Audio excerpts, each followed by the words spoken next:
Do you know what gender identity and expression mean? Yes.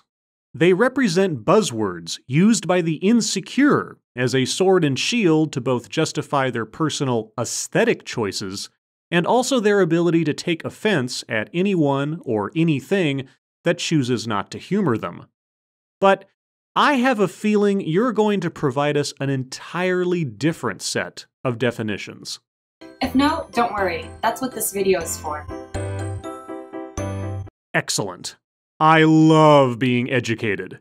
Educating myself is the only way that I will ever become a true ally. But before I jump into what gender identity and expression mean, I want to clear up that they do not have the same definition as sex. They don't. Really. What a surprise. You see, sex is what you are assigned with at birth. Assigned. So, biological sex is an arbitrary concept. Dare I say, a social construction? And having no basis in observable reality. Got it. He has a penis. He's a boy. She has a vagina. She's a girl. Exactly. I am very glad that you understand the concept, which makes it all the more entertaining that you're going to work very, very hard to make your audience disbelieve the reality of that statement. However, sex doesn't take into account that baby's gender identity or expression. All right. Do tell me how babies express their gender or gender identity outside of their biological sex organs. I am dying to learn of the secret wisdom of newborns. So let's move on to gender identity. Some folks do identify with the sex they were assigned at birth, meaning they're cisgender. But sex is not assigned. You said it yourself. He has a penis. He's a boy. She has a vagina. She's a girl. Also, if biological sex is not static, then why did you say there is a distinction between it and gender identity and expression? But that doesn't mean that everyone else identifies as cisgender. Gender identity is far more complex and diverse than just girl or boy, man or woman. No, it isn't. There are only two genders, male and female.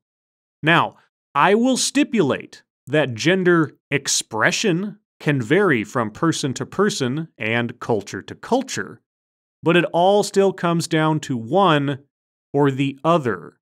Trans is the broad spectrum of individuals who transiently or permanently identify with a gender different from their natal gender. A gender different from their natal gender. But I thought that gender was assigned. And if they identify with a gender different from their natal gender, then they either identify as male or female, don't they? But also, identifying as a gender different than the one you are does not change the gender that you are. Meaning not identifying with the gender, aka sex, you were assigned at birth.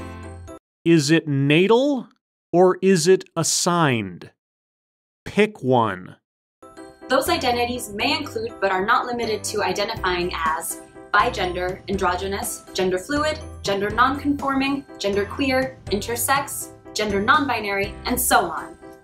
A term of identity does not a new gender make. You are either male or female. Anything else that might confuse that issue is a genetic birth defect. Now last but definitely not least, gender expression. Gender expression refers to the way you choose to present or express a gender to society. That involves the clothes you wear, your grooming style, tone of voice, etc.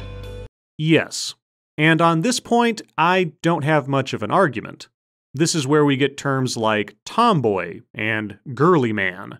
Some people feel more comfortable dressing or comporting themselves in a manner that might contradict common stereotypes expressed by one gender or another. But that does not make them anything other than male or female.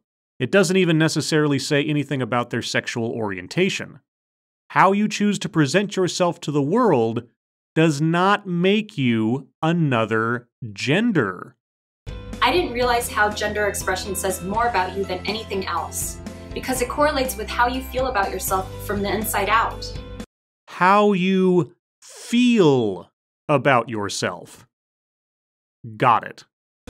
Personally, I'm excited to further explore my own gender fluid identity and expression. Well, you are female. But by all means, have fun playing dress up. It's not going to change your DNA, no matter how hard you try.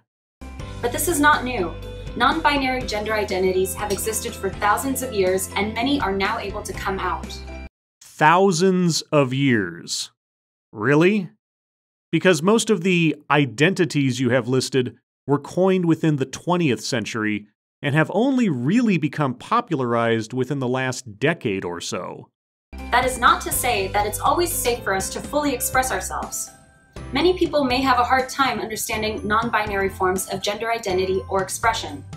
Many people might have a hard time understanding pseudo-scientific gobbledygook used to make victims of its adherents and villains of its doubters. You don't say. But look, it's already difficult to fit in today's society. In today's society. So it was just a cakewalk to fit in with yesterday's society? And exactly how do you define fitting in? And how does going to the conscious effort to differentiate yourself from others, based on a plethora of made-up genders, help anyone to fit in? I thought the whole idea was to fight back against the gender binary and defy what was assigned at birth. The least we can do as a PCC community is to educate ourselves, educate each other, and respect each person's identity. Is that another way of saying listen and believe? Think about it. Oh, I am, and it's giving me a migraine. Make sure to check out our next word of the week. See you soon!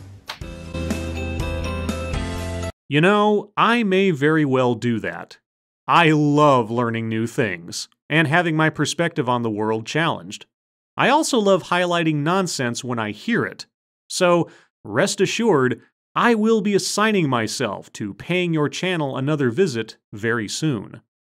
Commenting on such videos like yours is how I choose to express myself and assert my identity. And thus, you are honor-bound to respect me, right? Right?